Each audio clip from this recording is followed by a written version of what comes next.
Gente, eu vou agora aqui ao vivo com o nosso amigo Eliezer. Eliezer, que é quem vai trazer atualizações para a gente aqui desse caso. Presta bem atenção, acompanha comigo, por favor. Boa tarde, Eliezer. Boa tarde, Valbert Dourado. Boa tarde à sua audiência. É um prazer estar aqui falando com vocês. Valbert, a Polícia Civil agora trabalha com a hipótese de assassinato relacionado a um ritual religioso, como muito bem explicou na sua reportagem o Tony Silva. As investigações têm avançado, novas hipóteses naturalmente são testadas ou aprovadas ou não, enfim. Sobre esse assunto, nós vamos conversar com o delegado-geral de Polícia Civil do Piauí, o delegado Lúcio Queico. Bom, delegado, por que não se admite mais a hipótese de sequestro da criança e se trabalha agora com essa possibilidade de assassinato? Boa tarde. Boa tarde. Desde o início, essa versão apresentada de que essa criança teria sido sequestrada em dezembro, ela já não apresentou uma verossimilhança, certo? Uma vez que passaram-se mais de 40 dias para que familiares procurassem a delegacia. E só fizeram uma vez que a mãe, ou a tia materna, sentiu falta, né, da criança. Desde então foram feitas diligências, oitivas foram colhidas, e diante das informações conflitantes que eles estavam apresentando, a mãe já no fim de semana já apresentou uma versão de que o garoto teria caído em um poço, certo? Diante dessa informação, a Polícia Civil com o Corpo de Bombeiros fez incursões ao local. Lá na cidade de Altos. Na zona rural de Teresina. Perfeito. Lá no local foram feitas escavações, foi bem vistoriado e nada foi encontrado, certo?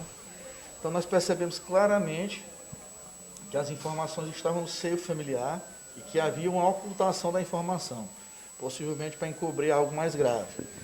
Em razão disso, nós representamos pelas prisões temporárias, né, que o Ministério Público opinou favoravelmente e o juiz decretou, certo? Então, na tarde de ontem, essas prisões foram realizadas pela Polícia Civil, os 4 foram presos e agora, pela primeira vez, o pai e a mãe estão apresentando versões mais semelhantes, eles divergiam muito. Agora, o que se extrai das informações deles, que nós ainda vamos verificar realmente se ela tem veracidade, é de que o garoto ficou juntamente com eles vários dias de jejum, quase 14 dias, salvo engano, e adoeceu e não resistiu, teria falecido, certo? E após encontrá-lo morto, o pai decidiu cremá-lo.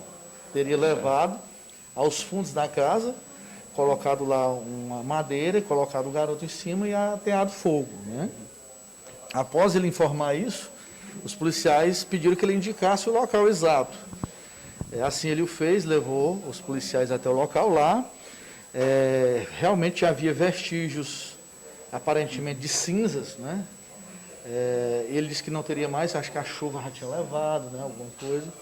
E nós, assim, fizemos o que deve ser feito. Nós determinamos que a perícia criminal comparecesse hoje a esse local. Algum material que indique vestígios do corpo da criança? Olha, aparentemente, vamos dizer assim, a olho nu ali não se verificou. Por isso nós tivemos essa decisão de chamar a perícia para que recolha amostras do material no sentido de verificar se há DNA humano, certo? Então, essa é a diligência que está em curso no momento. Por que a prisão dos avós? Porque os avós também, desde o início, apresentaram também informações conflitantes e quando a mãe apresentou uma determinada versão de que esse garoto teria caído dentro de um poço, ela narrou que eles estavam juntos na hora com o pai. E está claro para a polícia também que os familiares paternos estão escondendo as informações verdadeiras. Que esse fato não chegaria ao nosso conhecimento se familiares do lado materno não tivessem tomado conhecimento. Então, nós entendemos que o crime está ali no seio familiar, tanto do casal quanto de alguns parentes pelo lado paterno. E no que diz respeito à suspeita de ritual religioso, o que indica isso nesse caso? Olha, nós tivemos conhecimento, inclusive isso está está documentado nos autos, de que eles frequentavam uma determinada igreja, certo? E a partir de um determinado momento, eles passaram a apresentar um comportamento estranho e simplesmente saíram da igreja. Não andavam mais na igreja. Pessoas lá dessa igreja, acho que o próprio pastor chegou a tentar visitar, saber o que estava acontecendo, e viu uma resistência muito grande da aproximação. E aí, quando você associa essa informação do jejum exagerado, não é? Que culminou com a morte de uma criança, que teria depois sido cremada, né? Se essas informações realmente forem confirmadas no decorrer da investigação, pode-se ver realmente se há uma motivação nesse sentido. Tem prazo para finalizar a investigação ou não? Nós fizemos o seguinte, nós, considerando a complexidade do fato, nós optamos por pedir inicialmente prisão temporária por 30 dias e podendo ser prorrogada por mais 30, justamente para termos tempo de fazer todos os exames periciais, fazer mais diligências, fazer mais oitivas e até mesmo aí dialogar com eles presos para saber se eles realmente querem falar toda a verdade do que aconteceu. Muito obrigado ao delegado Luciqueico pelas informações. Está aí então o Valbert Dourado. Lamentavelmente, um crime contra uma criança foi cometido no seio familiar, exatamente onde a criança deveria ser mais protegida. A polícia já descartou a versão do sequestro, as investigações vão prosseguir, nós vamos continuar acompanhando esse caso para trazer as atualizações. Volto com você, Valbert. Muito obrigado, nosso amigo e meu amigo Eliezer Rodrigues. Olha só, gente, o delegado, ele foi muito bem polido, né? Ele disse que as investigações apontaram que o pai cremou lá a criança. Só que eu quero fazer uma observação aqui, gente, quero também mandar um abraço aqui para Dona Francisca assistindo a gente, lá no gabinete do delegado. Um abraço para a senhora, muito obrigado pela audiência. Ele foi bem sucinto no momento que ele disse isso e eu quero parabenizá-lo pela linguagem que ele usa.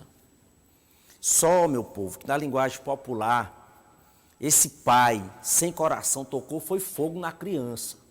Porque a cremação é um processo feito em consentimento com todo mundo. E na maioria das vezes, a própria pessoa manifesta aquele sentimento de ser cremado. Uma criança inocente, não tem nada a ver com o problema de ninguém. Infelizmente, não teve a sorte de nascer em um ambiente familiar que o desse as condições de ser bem educado, de crescer e assim viver uma vida como uma pessoa de bem. Porque esse ambiente familiar que essa criança nasceu, a gente vê agora aí um ambiente familiar descontrolado, um anjo. A criança teria desaparecido dia 29 de dezembro aqui na Praça da Bandeira. Eu, sinceramente, eu não queria acreditar que pudesse ter acontecido isso com essa criança, e mais coisas, e mais pessoas estão envolvidas, e essas pessoas vão pagar e responder por isso, tintim por tintim.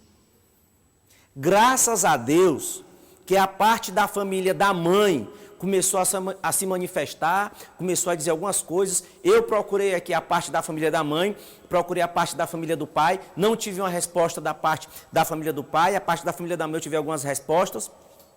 Está aqui o seu Ed que mandou uma mensagem para mim, a gente conversando, era quase acho que 1h30 da manhã, 2h da manhã que eu recebi essa mensagem. O seu Ed falando nessa possibilidade aí, e eu sem querer acreditar, eu digo, não, seu Ed, mas não vou pensar nisso aí não. Porque não me passou pela cabeça que esse pai e essa mãe pudessem estar envolvidos aí com essa barbaridade aí com essa criança. Que eles têm que pagar por isso. Tanto o pai, quanto a mãe, quanto todos que estão envolvidos aí nesse crime perverso. Um dos patrocinadores aqui do programa, em uma ligação, também fez essa observação. E eu disse, vamos esperar aí o que é que vai acontecer. E hoje, infelizmente, se tiver a foto da criança aí, Rafael, pode até colocar. Hoje, infelizmente, a gente noticia para você que acompanha esse caso aqui desde o primeiro dia, que essa criança já não está mais entre nós, que esse anjo já não está mais entre nós, que esse anjo não teve a sorte de nascer em um ambiente familiar saudável, em um ambiente familiar equilibrado. Olha só, gente.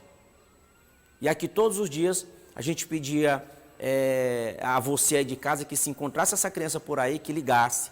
Hoje, infelizmente, a gente tem que dizer para você que essa criança já não está mais entre nós, por conta de uma família, de um ambiente familiar desequilibrado. Porque aí, meu amigo, para ser um pai, para ser uma mãe, esse casal aí anda longe. Eles têm que pagar. Tem que ser... Ah, mas a mãe, ela apresenta algum problema, algum distúrbio. Meu amigo, pois ela tem que ir para um lugar onde esse problema dela, onde esse distúrbio, se comprovado for, ela vai fazer um tratamento, mas que ela fique lá, recolhida. E é a mãe, é o pai, é o avô, é a avó, seja lá quem for, tem que pagar. Parabéns pelo trabalho da polícia, parabéns pelas investigações, parabéns pelo empenho.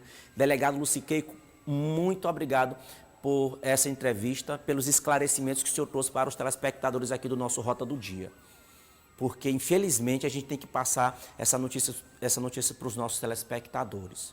Mas a justiça de Deus não falha, não. Tanta gente, tanta mulher querendo engravidar para ter um filho, para poder construir uma família. Pelo outro lado, a gente vê essa situação aí. E a senhora que está me assistindo agora, que tem um sonho de engravidar, que Deus há de abençoar a sua vida, Deus há de abençoar o seu lar, e Deus há de lhe abençoar com a sua gravidez. Que você deve estar chorando agora dizendo assim, tanto que eu quero ter um filho e não consigo.